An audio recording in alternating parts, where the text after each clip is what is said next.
Hello everybody and welcome back to my channel. If you're new, welcome. My name's Boston. Today I'm doing a very exciting video. It's a video I've been wanting to do for so long, but it is just perfect for fall and for Halloween. So now's the time. I gotta do it now. And hopefully this will be like recurring every year because I love books with monsters and cryptids. So, as you know from the title, today we're talking about human versus creature horror. I love this genre. Is this a genre? Is this just a weird book kink? I don't know. But this, I just love this style. I have loved cryptids ever since I knew what a cryptid was. Before I even knew what a cryptid was. I've been watching Finding Bigfoot since I was like literally 9 years old. Like, I'm not even kidding. Finding Bigfoot, paranormal investigating videos, shows, you name it, I've probably seen it. So I think it's only natural that eventually I got into that kind of book style, genre, subgenre, I don't know what to call it. We're calling it a subgenre for right now. Today I've got some books. Some of them feature cryptids, like actual cryptids like Bigfoot, aliens, that kind of stuff. You know what a cryptid is. And then some just are general monsters and creatures and some scary, spooky stuff. I'm very excited to talk about them. So let's just jump into it. This one I have not read yet, so bear that in mind. I'm just talking about what I know from it. So I've seen the movie though. But the first book I have is The War of the Worlds by H.G. Wells. I did see this movie, like I said. This is about aliens and aliens invading Earth, and it's told in two parts. So one is the actual invading, and then one is after the invasion and the kind of rule of the aliens. When I watched The War of the Worlds, it freaked me out so much. The reason I watched it was because of that one scene that everybody always puts on Twitter with these guys first landing and doing that like foghorn kind of sound, and it's freaking terrifying. But I love being terrified like that. So yeah, if you're looking for aliens and some spooky alien stuff, then probably check this one out. Like I said, I haven't read it yet though, so I don't really know like how it reads or anything. But yeah, it does exist for your reading pleasure. Okay, next I want to talk about The Only Good Indians by Stephen Graham Jones. This is probably one of my favorite horror novels. It's up there with one other book, or a couple other books, in this pile that I have. But this one is about this man. It follows a few different men, and they did something pretty traumatic in their childhood, and it comes back to haunt them later on. So I won't exactly say what the cryptid slash creature is in this one, because it's kind of a surprise and it's really creepy and messed up. Like, if you like this scary movie, read this book. It's kind of like Saw in that aspect, and also a little bit of Final Destination. It's like mix Saw with Final Destination and you get this.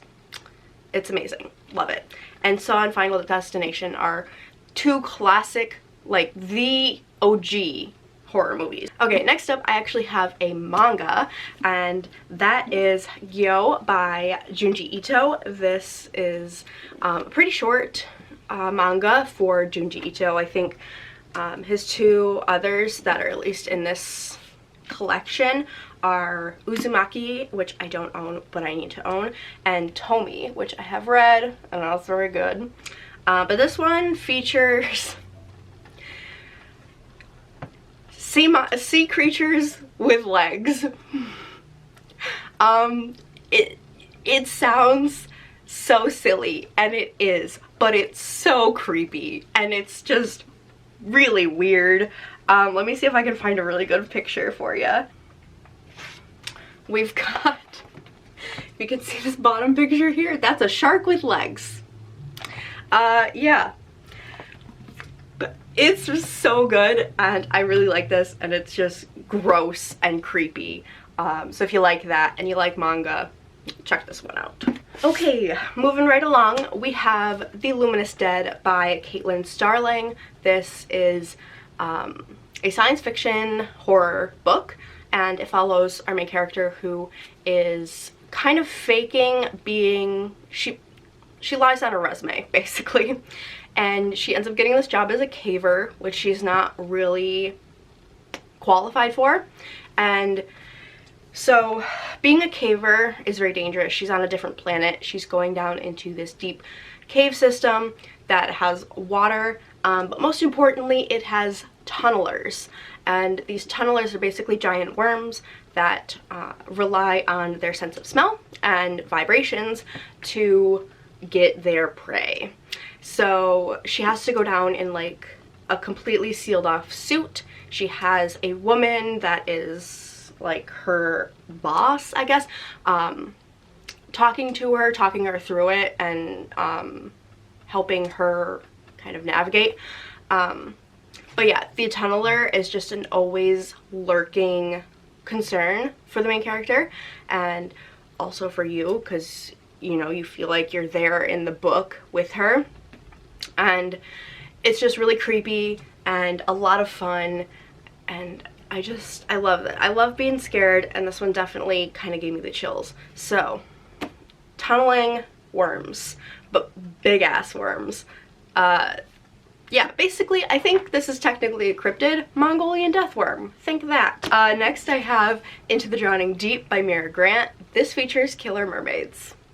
So we got a cryptid here, very much unlike anything I've ever read before, as most of these books are, because you don't get cryptids often. You don't get monsters often, at least physical monsters. You get like childhood trauma as a monster, which is like, okay, that's terrifying, but sometimes you want a monster, and this one has it. So this one follows our main character, whose sister, she disappeared on this trip to make a mockumentary for at least about mermaids in the Marianas Trench. Is it Marianas? Mariana Trench.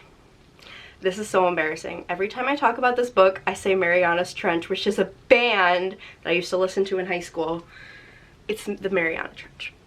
Anyway, so she ends up going on a second expedition to figure out what happened to them, the whole crew and all of that, because they all went missing. And yeah, we'll leave it at that. Definitely scary, definitely gory. We have great rep in here. We've got autistic rep, we've got a sapphic romance, we've got a deaf character, and we've got like another character / characters that use ASL. So super cool, love to see it. And yeah, this is one that I will forever recommend because it was phenomenal. Next, we have a book that you were all expecting to be on this list if you've been watching my channel, and that is Devolution by Max Brooks. Your girl finally got her own copy. I have been waiting to get a copy for so long. I did not want to pay like $25 for it, so I had to wait a little bit. I first read the audiobook of this. I will be giving this a reread for sure at some point soon-ish. But this, it's about Bigfoot. So our kind of second title here is, it's a first-hand account of the Rainier Sasquatch Massacre. So it is kind of like a file of sorts that is being told about what happened. And so basically this group of people, they were living not necessarily off the grid, but they were living in a very technology-based little community, very small community. And when Mount Rainier erupts, they're cut off from society, and the Bigfoots in the area are like, they're alone. Nobody knows they're there. They can't get out, nobody can get in. This was phenomenal, and the ending, wonderful, wonderful. Oh my goodness. So gory, so not what I was expecting, and that's the great thing about getting into kind of creature horror books, is the endings are just so gnarly, and I love that. I'm a weird person, what can I say? But this was so good.